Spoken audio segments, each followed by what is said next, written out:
ଅତୀତ କାହିଁକି ଏହାର ସୃଷ୍ଟି? ଅତୀତ ବିନା କ'ଣ ଜୀବନ ବଞ୍ଚି ହେବ ନାହିଁ କି? ଏହା କ'ଣ ଜୀବନରେ ରହିବା ଅତ୍ୟନ୍ତ ଜରୁରୀ? ଯଦି ବା ଜରୁରୀ, ତାକୁ ଭୁଲି କ'ଣ କେବେ ବଞ୍ଚି ହେବ ନାହିଁ କି? ଅତୀତ କାହିଁକି ଏହାର ସୃଷ୍ଟି? ଅତୀତ କେବେ ଝରା ଫୁଲ ହୋଇ ବାସୁଥାଏ ତ କେବେ ଆସି ଗୁଡ଼ାଏ ବେଦନା ବୋଳି ଦେଇଯାଏ। ଅତୀତ କେବେ ଦାଗ ଦେଇଯାଏ ତ ପୁଣି କେତେ ସୁଖଦ ମୁହୂର୍ତ୍ତ ଛାଡ଼ିଯାଏ।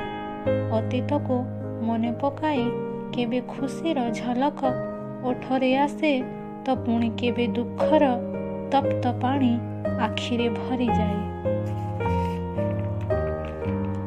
ଅତୀତକୁ ନେଇ କ'ଣ କୌଣସି ବ୍ୟକ୍ତିକୁ ବିଚାର କରିବା ଠିକ୍ କି?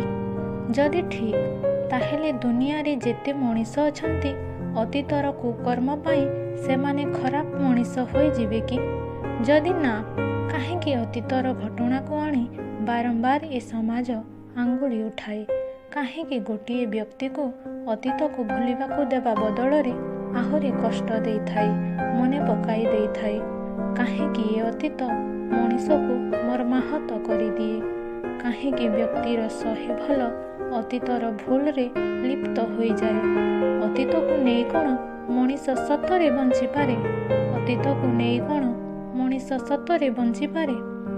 ଅତୀତରେ କ'ଣ ହୋଇଛି ସେ କଥା ସେହି ବ୍ୟକ୍ତି ନିଜେ ହିଁ ଜାଣେ। ତାକୁ ଯଦି ଆଲିଙ୍ଗନ କରି ତା ହାତରେ ହାତ ଦେଇ ସେଇ କଷ୍ଟକୁ ଭୁଲାଇ ନ ପାରୁଛ, ତାହେଲେ ତାର କଷ୍ଟକୁ ଆଉ ଥରେ ମନେ ପକାଇ ଦେଇ ତାକୁ ମୃତ୍ୟୁ ମୁଖକୁ ମଧ୍ୟ ଠେଲି ଦେବାର ଅଧିକାର ତମେ କେଉଁଠୁ ପାଉଛ? ଏମିତି ହୁଅନ୍ତା କି ଏ ଅତୀତ ନଥାନ୍ତା ଦୁଃଖ କଷ୍ଟ ଜୀବନରେ? ଅତୀତକୁ ନେଇ କ'ଣ ମଣିଷ ସତରେ ବଞ୍ଚିପାରେ? ଅତୀତକୁ ନେଇ କ'ଣ ମଣିଷ ସତରେ ବଞ୍ଚିପାରେ?